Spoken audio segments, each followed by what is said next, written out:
Quantas mulheres você conhece que são independentes financeiramente? Você é uma delas? Por que é tão importante para as mulheres conquistar essa independência financeira? Olá, eu sou Marcela McGowan e esse é o Bumble Talks, o podcast do Bumble, o aplicativo onde as mulheres dão o primeiro passo e iniciam a conversa. E hoje, para falar desse assunto de independência financeira, eu tenho aqui do meu lado duas mulheres maravilhosas. Ela que já é uma antiga conhecida minha, ela é advogada criminalista, ela é influencer e agora uma super empresária, dona da própria marca, Gisele Bicalho.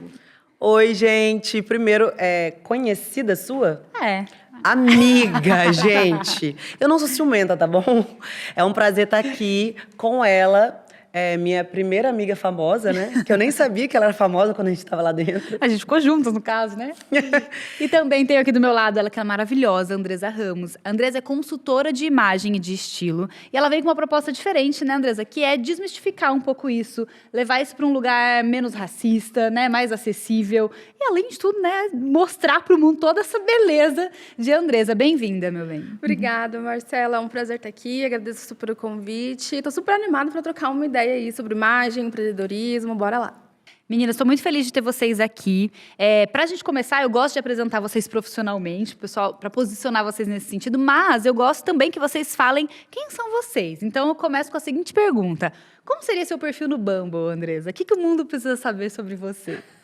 Fã de Beyoncé, então tem que gostar de hip hop, tem que gostar de moda, tem que gostar de rap.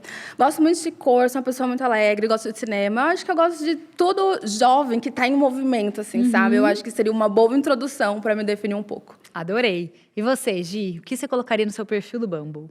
Olha, eu já fui mais festeira. Hoje eu gosto de cerveja, continuo gostando bastante. Gosto de amigos, fazer mais rolezinho em casa. Mas para beijar na boca, né, gente? É bom uma baladinha, uma coisinha. Sou amiga, né, Marcela? Muito. Companheira, não solto a mão nunca, nem no cancelamento. E gosto de cachorros, gosto de viajar, gosto de praia. E fazer novas amizades, beijar na boca. Não hoje, tá, gente? Porque hoje eu namoro. Hoje ela beija numa boquinha só, no momento, né, Gisele? Meninas, como é para vocês ter a própria independência financeira? É muito gostoso, né?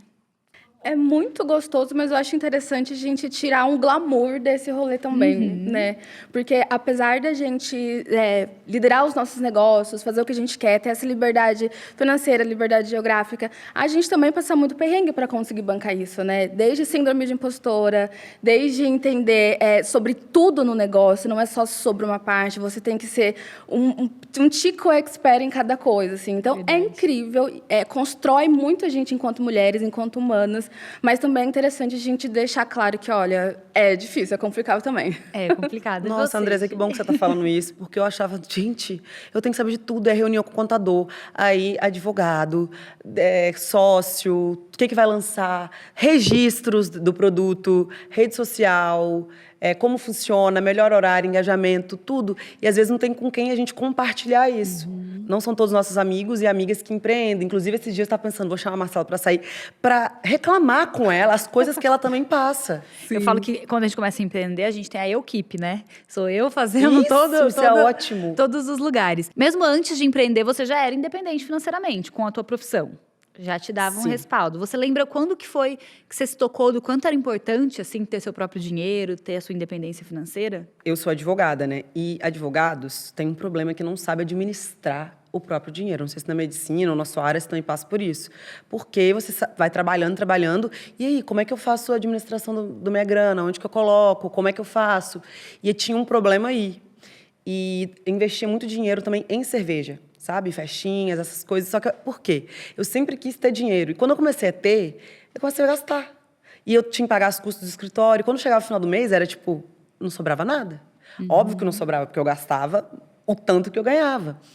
E com a maturidade, depois, quando eu saí do programa, né, do reality show, eu comecei a ganhar mais dinheiro, eu consegui guardar esse dinheiro e entender. Eu nunca vou guardar dinheiro se eu gastar mais do que eu ganho ou gastar todo o dinheiro que eu ganho. E acho que quando você tem essa maturidade, que você muda o mindset, né? Bem gringa. Você lembra quando foi pra você, Dê, que você teve esse estalo, tipo, cara, sou independente financeiramente, e o quanto isso é importante pra mim? Então, o meu processo de independência financeira, ele foi meio que muito turbulento, porque quando eu era adolescente, morava eu e minha mãe, então mãe solo, batalha, assim, todos os dias, e eu era uma pessoa muito organizada financeiramente. Então, eu sabia o que eu queria fazer, eu sabia que o dinheirinho que eu ganhava de tal forma, ia guardar, ia para tal investimento, só que eu acho que o mesmo cenário da Gi, quando eu comecei a ganhar mais dinheiro, parece que aquela pessoa foi embora. E eu acho que é justamente isso, da gente entender que, com esses avanços, eu acho que essa postura financeira muda também. Então, eu acho que eu entendi que eu era financeiramente independente, que isso era importante, justamente no momento que eu perdi esse controle, que eu perdi essa organização. Eu falei, peraí, eu cheguei num lugar massa, mas eu não estou conseguindo gerir isso. E se eu não conseguir gerir isso, eu não vou avançar mais. Porque aquilo que a gente deseja, né, para o futuro, estrategicamente falando, ele vai depender de dinheiro, vai depender de investimento. E daí eu acho que eu sempre fui organizada e sempre entendi financeiramente o lugar que eu deveria estar. Só que essa fichinha caiu mesmo para mim quando eu precisei de verdade colocar isso em prática pela saúde do meu negócio. Isso é muito legal de vocês trazerem, porque reflete muito também a falta de educação financeira que, em geral, a população tem, mas nós mulheres mais ainda, né? Como se a gente ficasse à margem dessa informação. Meio que aquela coisa inconsciente de que dinheiro não é para mulher, assim. Então, a gente nunca é levada para esse lado de entender sobre finanças ou de entender como gerir nosso dinheiro, né? E eu acho que isso afeta muito a nossa vida profissional em um momento. A gente meio que tem esse estalo, acho que todo mundo passa por isso. De repente, tem um estalo e falo, cara, agora eu preciso me organizar. Tipo, eu tô aqui, a gente meio que supre, acho que a parte afetuosa do desejo de ter coisas e não tem tanto essa racionalidade de como é que eu trabalho o meu dinheiro, pela falta de educação mesmo, assim, saber como que você pode investir, como é um investimento, né?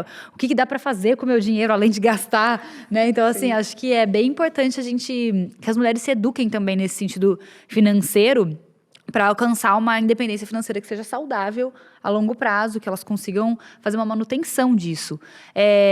Dessa, você trabalha muito com autoestima, com autoimagem. Você acha que você vê esse reflexo da independência financeira no impacto da autoestima das mulheres?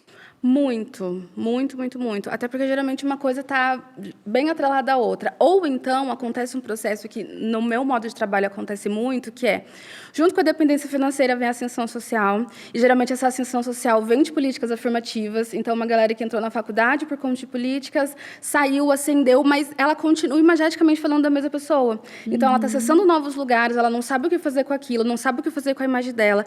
Infelizmente, somos pessoas visuais, então elas são julgadas, muitas vezes, pela imagem e não pela potência, não pela performance, e daí fica essa loucura, né, de, ok, eu sou independente financeira, quero conquistar um pouco mais essa independência visual também, ser um pouco mais estratégica, o que fazer. Então, as coisas são atreladas, mas, na grande maioria das vezes, elas vêm pela necessidade. Primeiro vem uma, depois vem o caos e fala, não, eu preciso organizar essa bagunça. E você, Gi, trabalha muito nesse lado de violência contra as mulheres, e o quanto você acha que essa independência é importante nesse sentido de autoestima dentro dos relacionamentos mesmo? Uma das formas de violência contra a mulher é a violência patrimonial.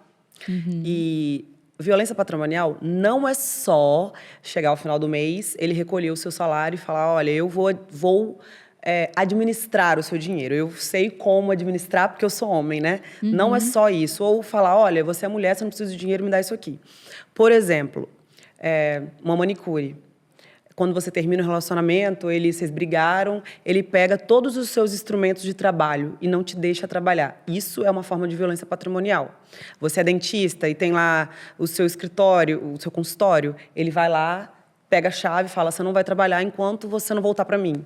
Isso é uma forma de violência patrimonial. Pegar os documentos da pessoa também. E nós, quando a gente consegue, né, quando a gente tem a nossa independência, a gente consegue sair dos relacionamentos tóxicos ou abusivos. Quantas mulheres no nosso Brasil, infelizmente, estão presas a relacionamentos porque não tem para onde ir, não tem como cuidar dos filhos, e elas pensam mais, mãe pensa mais no filho do que em si. Elas não vão sair de casa com 3, 4 filhos ou um filho para passar necessidade. Não consegue romper o ciclo mesmo. Não mesmo. consegue romper o ciclo por conta da dependência ali financeira.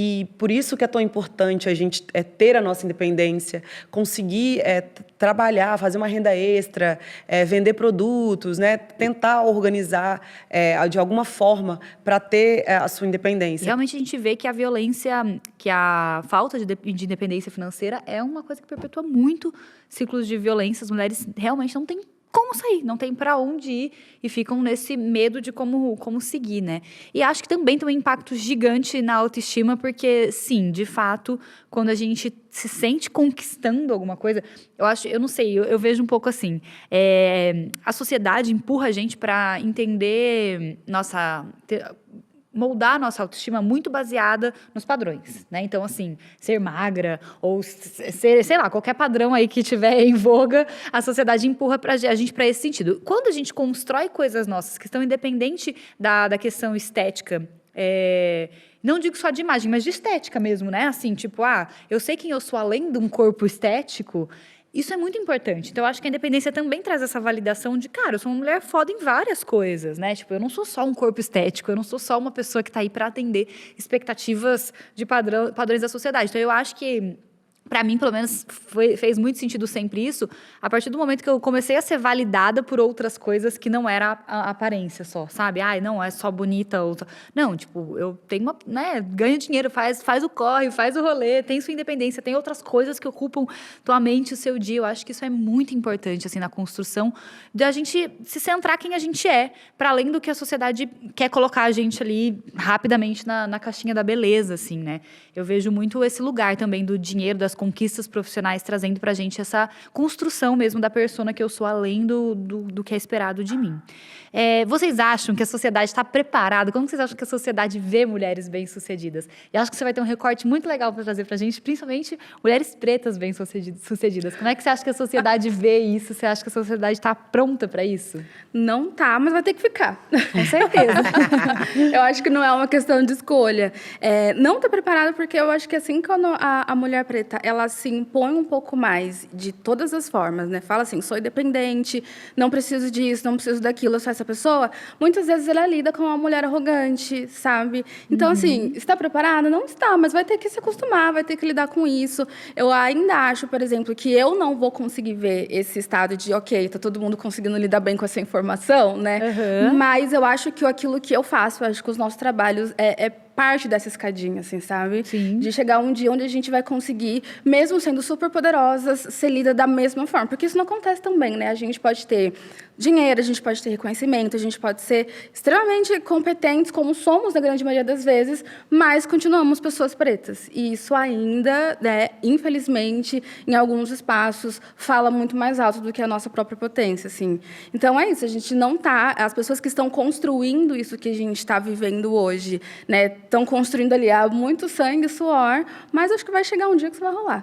Vocês têm a sensação também que, além, né, dessa questão, existe uma questão de qualquer mulher num cargo de poder, a sociedade lê como ela fez alguma outra coisa para estar lá. Sexualização da mulher. Assim, fez alguma coisa para estar lá. Alguma coisa aconteceu ali, não é possível. Sim, eu acho que também, além disso, né, tem um feeling que eu acho que o cinema e a mídia ajudou muito a retratar isso, e quando que ela chega num cargo de poder, algumas perde a feminilidade. Uhum. Então, para ela ser chefona e poderosa, ela tem que estar com cores neutras, escurinhas, de blazer fechadão e cabelo preso, sem maquiagem.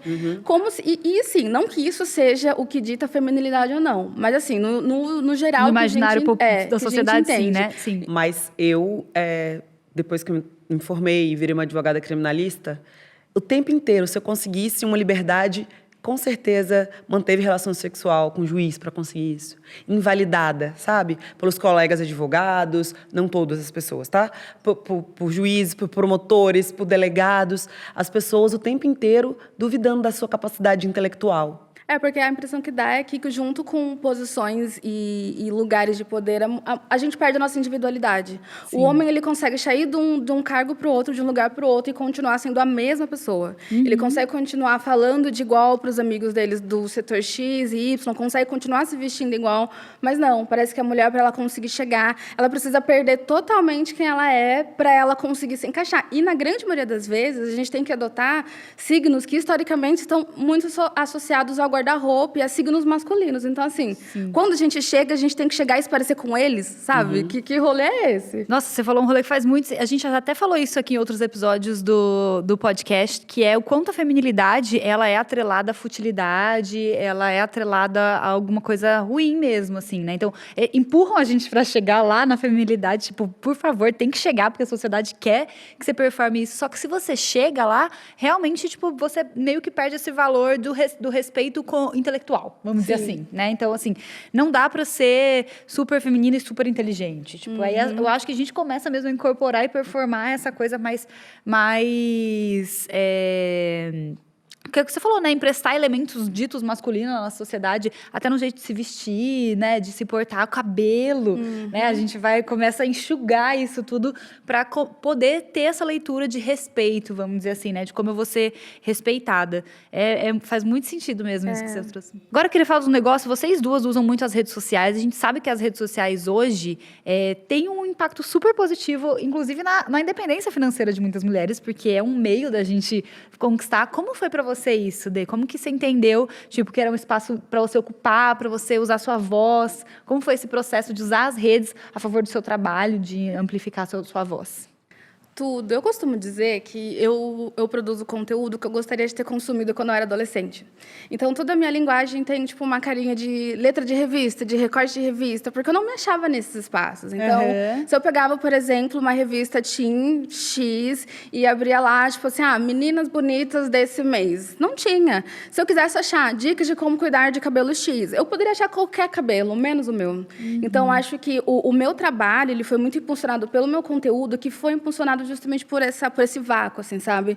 Por essa vontade de me ver e de coisas que eu gostaria de falar para a Andresa, de 15 anos. Então, tipo, Andresa, se você quer fazer assim, faz assado, sabe? Se você quer passar uma imagem X, pega o seu cabelo do jeito que ele é e faz um penteado assim.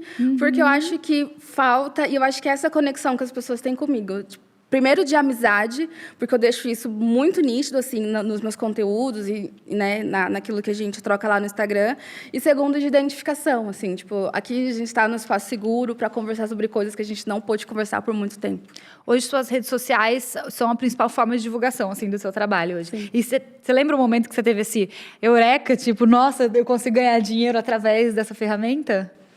Então, eu vim da publicidade. Tá. Então, eu já tinha um pouco desse embasamento, sabe? De que é possível, do que fazer, já foi mais intencional, assim.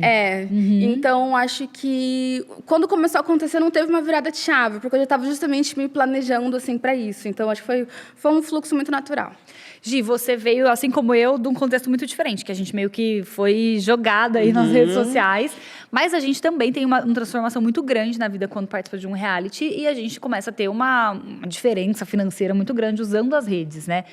Só que também, assim como eu, você deve ter entendido que quando você sai de um reality, existe quase que um custo da sua vida ali, né? Você tem que expor sua vida, tem que vender o capital mais importante, talvez, que é meio que a sua persona, sua vida mesmo nas redes. Como que você fez esse entendimento de, tipo, como usar as redes de uma maneira massa que você usa hoje e também esse momento que você pensou, cara, além da minha persona, eu tenho produtos que eu posso oferecer para as pessoas? Então, antes do programa, não sei se você sabe, eu tinha em uma rede social 20 mil seguidores. Que eu já mostrava meu dia a dia de advogada, partiu presídio, aquele meme, partiu presídio. E pra mim era meu dia. E o Álvaro fez na época, todo mundo ficou replicando isso nas redes sociais. Mas aí eu mostrava final de semana, eu com a minha cervejinha na praia, biquininho, e isso chocava a sociedade. Uau! Por que você não cria 2 perfis? As pessoas se importavam e eu criar 2 perfis. Doutora Gisele, outro Gisele da cerveja. Eu falava, gente, mas eu tenho uma vida só, hello, vai cuidar da vida de vocês, sabe? E aí, só que eu não ganhava nada com isso, era só permuta. Aí eu entrei no reality, saí com muito seguidor e tudo. E como foi sua transição para marca, assim? Quando que você entendeu, cara, eu posso usar as redes para além de vender minhas ideias, né? Me vender como pessoa, vamos dizer assim, também ter produtos? Quando que... Final de 2021, eu falei, quero criar alguma coisa para mim. Porque eu estou sempre falando de outras marcas, eu também quero ter uma coisa minha. Mas eu quero, sei lá, pensar em quê? E eu fui visitar uma fábrica lá no Espírito Santo, gigante, de cosméticos. E eu falei, eu quero fazer produtos de cabelo, para cuidar de cabelos, cada um do seu jeito. Cabelo é uma coisa, como roupa, que a gente ama, né? E aí, em 2022, eu tive uma queda de cabelo muito grave, que aí eu consegui entender o quanto é importante para nós, mulheres, o cabelo. E eu já estava desenvolvendo os produtos. Eu falei, eu quero isso mais que nunca na minha vida. Aí eu lancei em dezembro de 2022 meus filhos. E a gente vai aumentar a família agora. Eu vou parir mais 3. E gente, eu acordo pensando nisso, eu durmo pensando nisso. Eu fico o tempo livre da minha vida pensando nisso. É 24 horas. É muito bom, eu só penso nisso. Eu tô obcecada por isso. É muito bom quando a gente encontra espaço para fazer o que a gente gosta mesmo e consegue ganhar dinheiro com isso, né? Especialmente, assim, vocês duas trouxeram coisas nas falas de vocês que eu me identifico muito, que é o propósito das redes também, né? Que, assim, claro, é um lugar massa, ganho dinheiro com isso, que bom, mas também é muito bom fazer uma coisa que é aliado com o nosso propósito, assim, né? Que eu me sinto confortável de falar, que o meu trabalho faz sentido para o que eu quis na minha vida construir, você também, né? Para coisas que me faltaram lá atrás, eu queria que o mundo tivesse acesso. Eu faço isso muito com o meu trabalho também e acho muito incrível, assim. Para mim, teve um impacto positivo muito grande o dia que eu entendi que eu conseguia trabalhar dentro de um propósito. Você teve essa sensação quando, sim, um momento que você falou, cara, você sentiu esse impacto positivo mesmo na sua vida, de estava fazendo um trabalho que estava aliado com o que você queria? Então, sim, mas eu já comecei com isso, assim, sabe? Uhum. Porque enquanto mulher preta, eu acho que esse lance de consciência racial, uma vez que você tem, não é uma coisa que você desliga mais. Uhum. Então, eu tive um pouco dessa elucidação, assim, né, desse lance de, ok, sou a mulher preta no mundo, preciso fazer algo com isso, sabe? Preciso fazer algo com isso para mim e para os outros. Então, já comecei a trabalhar com esse lance de propósito, assim, de entender que qualquer coisa que eu fizesse, assim, isso estaria junto, porque é uma coisa que não se desliga, que não se separa. Então, o lance do propósito, para mim, eu acho que ter vindo junto foi muito importante, assim, porque quando a gente começa assim, piquititico, né, é muito difícil, a gente pensa em desistir em vários momentos, acho que, na verdade, para qualquer pessoa que começa. Mas quando estoura também, fica grande, a gente pensa em desistir. Exato. Fica tranquila. A gente pensa em desistir em vários momentos, Só que eu acho que pelo lance de entender que não sou só eu, que aquilo era muito maior, eu já ter começado com isso, e eu acho que me ajudou muito, assim, quando as coisas começaram a andar, a não me perder, né, também, e entender certinho aquilo que eu estava fazendo, por onde que eu queria ir e tudo mais. Que legal. É bem importante, assim... Nossa, quando a gente faz uma coisa que faz sentido pra gente, é outra vida, né? Assim, eu lembro que quando eu saí do programa, eu tive muito esse conflito, porque vem muita gente dar opinião sobre o que você tem que fazer, né? Que tipo de conteúdo você tem que fazer. E aí tinha muita gente que falava pra eu não trabalhar com sexualidade, porque era um rolê que tinha chances de ser mal visto pelas marcas, não sei, enfim. Olha isso, gente. E aí eu pensava, gente, mas assim, é que vocês não estão entendendo, não é uma escolha, é um negócio, Eu só sei minha fazer vida, isso, né? eu sabia fazer isso antes do programa, eu só sabia fazer isso. E foi a coisa que mais deu certo no mundo, assim, pra mim. E aí a liberdade, eu acho, pra mim, a palavra que vem de trabalhar com uma coisa que você realmente se identifica, não é que não tem dificuldades, a gente já falou um pouquinho, mas vai até falar dessa dificuldade de geral, de trabalho, é sempre difícil, mas é a liberdade que você tem, assim, e essa coisa de tipo, cara, é difícil, mas eu tô fazendo um negócio que eu acordo pensando todo dia, que eu tenho tesão em fazer, que faz sentido pra mim, só que eu sinto que eu tô deixando uma impressão, um legado, né, pras outras pessoas. Isso é muito transformador, assim, né? Mas tem o lado que a gente comentou, vocês comentaram, que é o nada romântico de empreender, né? Quando a gente começa a empreender, a gente tem um imaginário do que vai ser empreender, tipo, a imagem daquela mulher que é a mulher empreendedora e que tem que ser daquele jeito ali. Vocês já tiveram esse ideal do que era uma mulher empreendedora e tiveram que desconstruir? Ou você criou desde sempre seu ideal de uma mulher empreendedora, assim? Nossa, eu sofri demais. E aí um lance que eu aprendi é não deixar as coisas que eu não sou boa diminuir as coisas que eu sou boa. Legal. Sabe? Porque às vezes eu não dava conta de fazer algo, mas aquilo que eu realmente faço, que é atendimento a pessoas e tudo mais, eu sou muito boa. E daí o que estava acontecendo? Eu não estava conseguindo lidar, sei lá, vou colocar um exemplo aleatório, com contabilidade do meu negócio, não estava conseguindo lidar com tráfego pago do meu negócio. Ai, tráfego, gente. Mas eu sou muito boa no que eu faço. E é difícil demais achar alguém que acerte. Exatamente. Eu tô com um problema gigantesco na minha empresa, que eu falo com a vontade de sentar e aprender a fazer tráfego. Aí, Você aprendeu ou você delegou? Isso. Não, eu estou delegando, mas por enquanto sou eu que faço ainda. Então, é justamente isso. Ok, isso é um caos, a gente começa com todas essas coisas acontecendo, mas isso não pode deixar, não pode influenciar o nosso propósito e aquilo que a gente sabe que aquilo que a gente sabe que a gente foi fazer ali, aquilo que a gente sabe o que é boa. Então, mesmo hoje, quando as coisas apertam muito, eu penso nisso. Beleza, eu não sou boa nisso, mas aquilo que eu faço, aquilo que eu entrego. Então, é isso. Eu acho que o maior padrão para ser desconstruído construído empreendendo, pelo menos para mim foi, não sei, acho que é isso que vocês trazem na fala também, mas é assim, existe esse imaginário da mulher que sabe tudo e que tá com tudo sob controle, assim. E nada tá sob controle quando você tá empreendendo. Tipo, nada tá sob controle. E pra mim, eu me cobrava muito, sabe? De que eu tinha que... É isso, eu tinha que saber tudo, eu tinha que dar conta de tudo. E aí, eu não dava conta de nada direito da minha vida. Tava pirando, assim, exausta sempre. Sem conseguir fazer a parte que eu amava. Porque é super importante isso também, né? Aprender... delegar para você ficar responsável mais pelas partes que você ama. Você tinha amiga, tipo assim, nossa, não, eu acho que empreender, tipo, uma mulher que empreende é assim, tipo, tanto de roupa, de tudo, você tinha esse padrão na sua cabeça? Então, eu criei esse padrão na advocacia, né, Marcela? Porque eu vestia as roupas da minha tia, que era advogada, e falava, eu quero fazer direito para andar com essas roupas assim. Então, isso já foi quebrado há muito tempo, quando eu falava, achava que era só desfilar de salto, com aquelas roupas chiques, sociais, pá, e ganhar dinheiro. Então, o tombo já veio logo cedo, entendeu? Quando eu me formei. E agora, com a marca, eu estava cuidando do atacado, gente. Se você marca e recebeu uma mensagem, foi minha, sabe? Que eu comecei a vender no atacado e eu falava, não, eu tenho que fazer isso. Aí eu peguei um número de WhatsApp e falava com as pessoas. E muita gente não sabe, você micro-influenciadora, que recebeu um direct da minha marca, foi eu que escrevi. Eu busco elas, eu vejo as meninas que têm a ver com a marca e vou fazendo tudo. Só que tem hora que eu falo, meu Deus, eu tô com tendinite agora, né? Minha mão tava... no final de semana eu não conseguia nem fazer nada. E agora tá só no dedinho.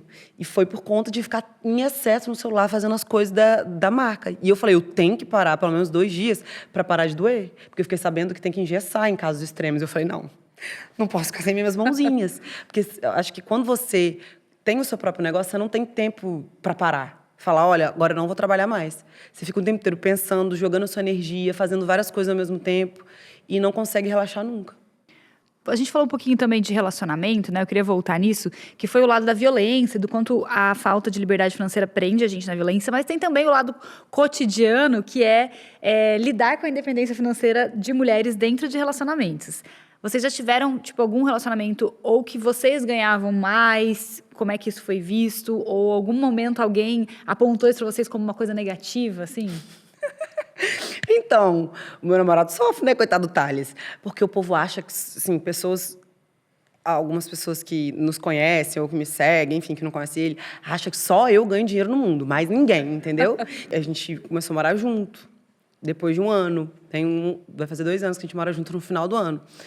E a gente começou a dividir as coisas, mas teve um momento que, lembra que eu te falei? Eu falei, olha, Marcela, ele vai entrar numa empresa agora, vai ganhar menos do que ele ganhava antes, eu vou ganhar mais que ele, mas para mim tá tudo bem. Só que eu tinha tanta pressão de fora, mas tanta, que eu eu fiquei absorvi total o que eles jogavam, muito hater nesse namoro, e no fato dele ganhar menos que eu. Só que pra gente tava tudo bem, sabe? E aí tem meses que ele ganhou mais, teve meses que eu ganhei mais, e a gente divide as contas de casa e tá tudo bem. E ele tem o cartão dele, que ele faz o que ele quiser, e eu tenho meu dinheiro, que eu faço o que eu quiser. E você já teve alguma situação, assim, dentro de relacionamento que tinha aí alguma desigualdade em relação a dinheiro? Ou já viu isso de perto em algum momento? Gente com dificuldade de lidar com isso? Então, acho que em relacionamento, em algum momento, não vai estar 50-50, né? Uhum. Vai acontecer muito difícil, né? de estar sempre ali, todo mundo tá igualzinho. Não vivi isso porque eu com meu parceiro, a gente foi crescendo juntos. Então, a gente mudou de cidade juntos, então, não vivi isso, assim, de perto. Mas eu acho que esse lance da divisão é um rolê que eu acho funciona para nós, mas desde que cada um tenha a sua individualidade, incluindo sua independência financeira ali, seu dinheirinho para fazer o que quiser. É na minha casa, então. Porque, por exemplo, o meu namorado, ele é viciado em tênis. E daí ele, sei lá, compra um tênis de X reais. Cara, eu não quero ser a pessoa que vai falar, ei, escuta aqui, como você tá pagando tanto de dinheiro nesse tênis, sabe? Então, beleza, a gente tem as nossas responsabilidades, mas eu acho que essa independência de eu sou uma pessoa individual, que tem necessidades assim, assado, que posso custear essas necessidades independente de qualquer coisa, eu acho que é muito importante para a gente conseguir crescer isoladamente, para a gente não ter essa impressão de que estamos juntos, é isso. Somos uma pessoa só, acabou, sabe? Acho que é interessante fomentar esse lance mais individual, para cada um conseguir também ter, né, sua individualidade ali preservada. Eu já vivi várias situações, assim, tipo, muito diferentes uma das outras, né? Uma dele ganhar muito mais do que eu, outra de eu ganhar muito mais, umas mais parecidas. E, assim, é muito doido como, além de trabalhar as expectativas externas, né? Que isso existe. Então, assim, na verdade, quando ele ganhava mais que eu, tava tudo bem para as pessoas, sabe? Assim, quando era claro no relacionamento que ele ganhava mais que eu, as pessoas achavam normal, assim, a relação, não tinha muito pitaco. Quando eu me vi numa relação que eu ganhava mais, vinha muita pressão externa. Vai dar golpe. Às vezes era até menos do que nossa, assim, mas acabava respingando na gente, porque, né, isso gera ali um clima desconfortável, mas vinha muita mesmo, amiga, de pressão, assim, de como é que você paga, sei lá, e era, cara, se esse mês eu posso pagar mais e mês que vem ele pode pagar mais, tipo assim, tá tudo bem, sabe? Não é sobre isso, né? É sobre compartilhar vivências, porque às vezes, sei lá, um rolê que eu quero fazer e não tá dentro do orçamento da pessoa, e aí eu me proponho a pagar para poder viver a parada. Isso era muito marcante. Depois, me relacionando com mulher, diminuiu um pouco essa expectativa, assim. Acho que fica mais equilibrado. Ninguém se incomoda muito. Nem é uma questão, eu vejo muito, para as pessoas querer saber como é essa dinâmica dentro de casa, assim. Isso é curioso. Mas com homens eu tive muito essa percepção, assim. Que quando estava claro que era ele que ganhava muito, beleza para as pessoas, assim, falavam de mim, né, que achavam que eu tava dando golpe, sempre a gente tá querendo fazer alguma coisa errada, mas em relação ao relacionamento, não, era tipo, tá tudo certo, tá tudo no seu lugar, e na outra situação, não, era bem desigual, assim, como se eu não pudesse ser uma pessoa prosperando mais, ou como se ele fosse até, isso era uma coisa meio menos homem, sabe, dentro daquele relacionamento, porque eu era uma pessoa mais provedora da casa, assim. Tinha aquela máxima do tipo, tô num date, o povo nem sabe quem vai pagar a conta, mas quando vem, entrega pro boy. Já rolou? Até hoje. Já. Assim, eu acho que, infelizmente, a gente já aprendeu a lidar com esse desconforto, né? Então, quando acontece, a gente dá uma risadinha, pega a conta pra falar, escuta aqui, tá? Não é assim, não. Mas é chatão, né? Eu acho que também é um outro paradigma que denuncia coisas maiores, sim, né? Só que também já tá na hora de ir embora, já. Mas sabe que eu tenho sentido que está diminuindo? Ou talvez os lugares onde eu estou indo, que ou a pessoa fica assim, coloca no meio, ou entrega para quem pediu. Pra gente mudar, você falou, tá tarde, tá na hora disso acabar. Como é que vocês acham que a gente faz essa mudança? Onde é que a gente começa essas conversas? É em casa, é na escola, é em tudo? Como é que você vê a possibilidade de a gente mudar essa realidade da dependência financeira da parte das mulheres? Eu acho que talvez com a geração mais jovem, assim, sabe? Com esse contato que a gente consegue ter com essas pessoas que são profissionais do futuro, sabe? Que têm uma mente um pouquinho mais aberta, que são um pouquinho mais receptivas para as coisas. E não que as pessoas mais velhas, ou nem... acho que idade não é nem o recorte aqui. São pessoas que realmente têm a cabeça muito fechada. Elas vão ser impactadas por alguma coisa que essas pessoas, sabe? De cabeça mais aberta estão fazendo, assim. Sim. Então, acho que é isso. É esse trabalho de formiguinha, trabalho de comunicação, produção de conteúdo. Acho que a gente tem um lance da nossa profissão que todo mundo acha que é muito fútil, que é subestimado e tudo mais, mas a gente tem um poder de influência, de estabelecer diálogos, de abrir discussões e de colocar pautas na mesa muito importantes, assim, sabe? Então, como comunicador, eu acredito muito na comunicação como uma ferramenta de mudança, de catalisar cenários, sabe? De a gente colocar uma conversa ali, colocar um foguinho para algumas coisas começarem a acontecer. Eu acredito muito na comunicação como uma semente ali para essa mudança. Eu concordo muito com você. A gente nem sabe os lugares que está chegando, às vezes, assim, né? E chega muito longe. E mesmo que chegue em uma ou duas, eu sempre falo, assim, né? Que tipo, as pessoas têm que também entender que o poder de influência delas pode ser micro, mas ainda é. É dentro da sua realidade, né? O que você conseguir promover de diálogo ali já é mudar realidades, né? O que você vê de soluções, assim, para a gente começar a mudar essa engrenagem aí das mulheres dependentes financeiramente? Informação, educação, acho que é a base. O perfil, quando a gente criou o Sentinelas, era para isso.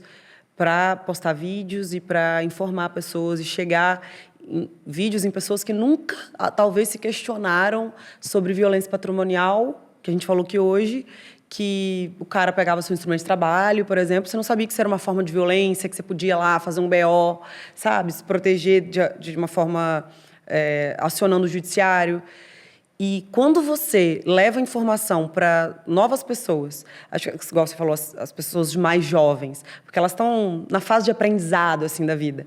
Mas eu explico coisas para minha avó, minha avó está com 77 anos, e ela consegue me compreender, abrir a cabeça e pensar, nossa, minha filha, eu nunca pensei isso. Eu ensinei minha avó a falar, eu te amo. Minha avó nunca abraçou os filhos, tipo, não conseguia abraçar os filhos dela, porque ela perdeu a mãe com 3 anos. E quando eu fui morar com ela com 7 anos, eu fiz ela se tornar mais amorosa. E eu tento informar isso nas redes sociais, as pessoas, as mulheres, para tentar fazer esse trabalho de formiguinha, que é de mudar a nossa sociedade. Talvez a gente não veja isso, mas com fé em Deus, né, a próxima geração, a gente possa viver numa sociedade sem o machismo, menos racista, menos homofóbica, sem racismo, né, sem homofobia. Acho que essa é a nossa missão aqui, nós 3, cada um no seu espaço, né? Espaço, mas acho que a gente está na busca, nós 3, pela mudança da sociedade, para fazer uma sociedade mais justa, né? Não é mais justa, sadia, que todo mundo possa ser feliz do jeito que é, da forma que na orientação sexual que escolher. Eu acho que eu acrescentaria, assim, né, além dessa parte individual que a gente está falando, a cobrança coletiva da situação, né? Então, assim, a gente tem que cobrar empresas também para ter supervisão em relação a salários de mulheres, né? Porque senão a gente não consegue corrigir essa desigualdade financeira nunca, né? Se a gente não olhar para, cara, tipo, salários adequados para todo mundo, né? Que cargos que essas mulheres estão ocupando e o quanto elas estão recebendo, né? Por esses cargos, condições de trabalho, né? Que sejam compatíveis. Eu diria muito, assim, a gente trabalhar muito, porque eu vejo que o machismo tem um peso muito gigante nesse rolê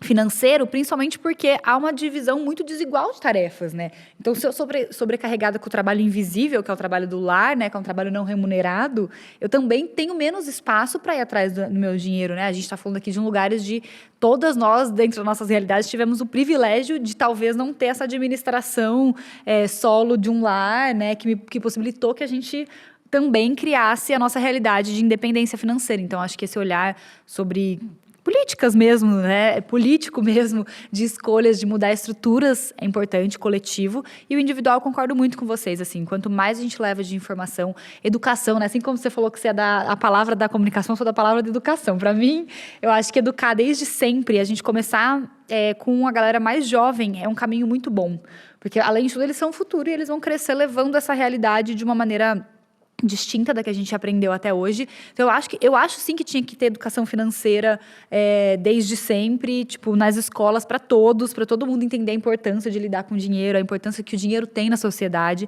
e principalmente para as mulheres não se sentirem culpadas em achar dinheiro importante, ou achar que é para elas, sabe? Eu percebo muito que, assim, dinheiro e sexo, na minha cabeça, tem uma relação muito parecida na sociedade. Como é algo que é um objeto de poder muito grande, ficou na mão dos homens, sabe? Assim, especialmente dos homens brancos, né? Mas ficou lá nesse lugar, né? Nesse espaço de poder.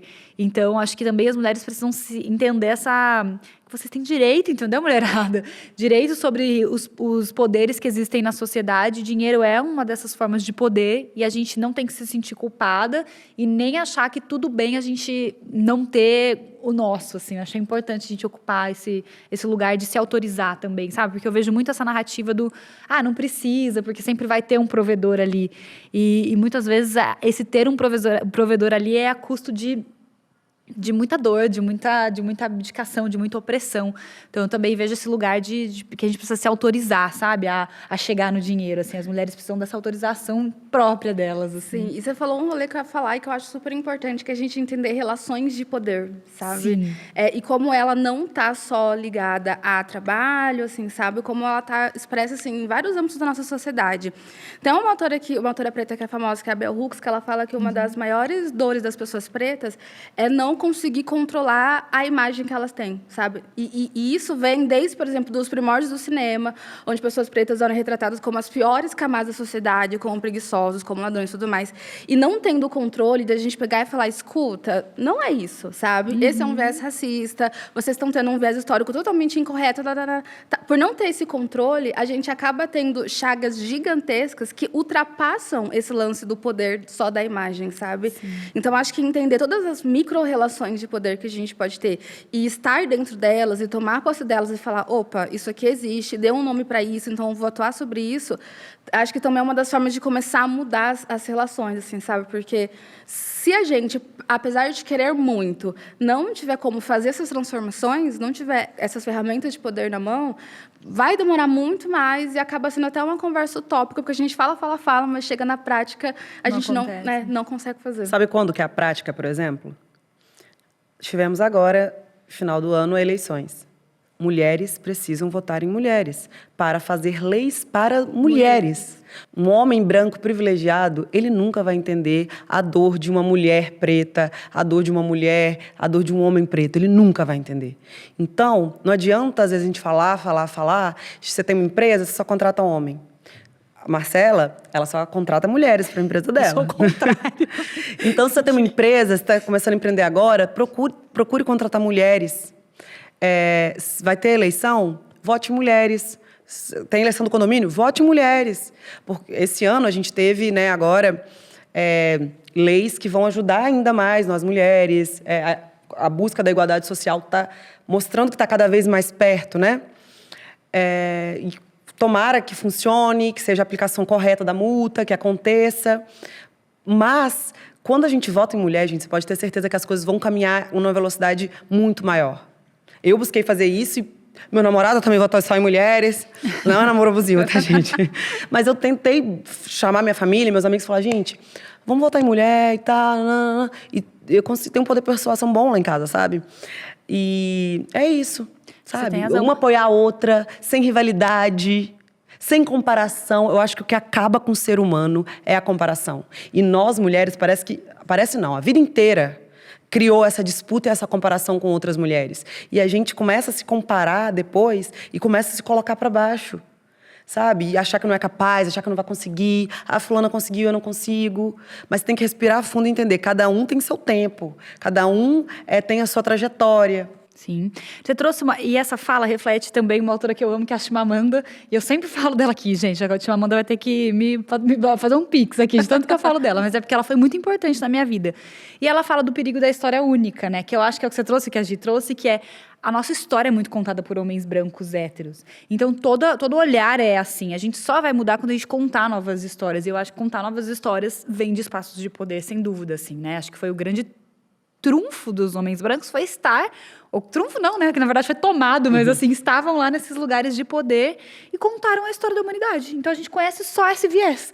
Então acho que quanto mais a gente coloca pessoas de realidades distintas em cargos e lugares de poder, a gente vai mudando as histórias que estão sendo contadas e aí a gente consegue realmente ter uma diversidade e atingir lugares que a gente não atingiu até hoje.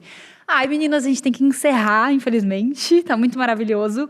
Mas daí, para deixar para o pessoal de casa, eu queria muito que vocês falassem com essas mulheres que estão nessa jornada, acho que principalmente de buscar a sua independência, de vencer essa síndrome da impostora, né? De se sentir merecedoras desses espaços. Então, deixar um recado final para as mulheres que estão assistindo a gente. Então, manas, não é fácil para ninguém, você pode ter certeza.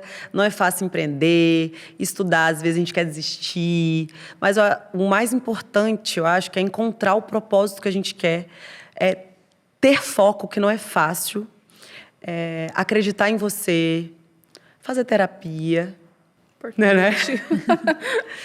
E é isso. Tudo. Eu acho que o que eu tenho para falar também, que a gente já conversou bastante, passa um pouco por esse mesmo viés, assim, encontrar alguma coisa que você gosta muito de fazer e que dê sentido para a sua vida, sabe? Não vai ser fácil, independentemente de você encontrar, mas vai ser um pouco mais prazeroso deitar a cabeça no travesseiro, né? Mesmo depois de um dia cheio, sabendo que você fez algo que faz valer aquilo para você.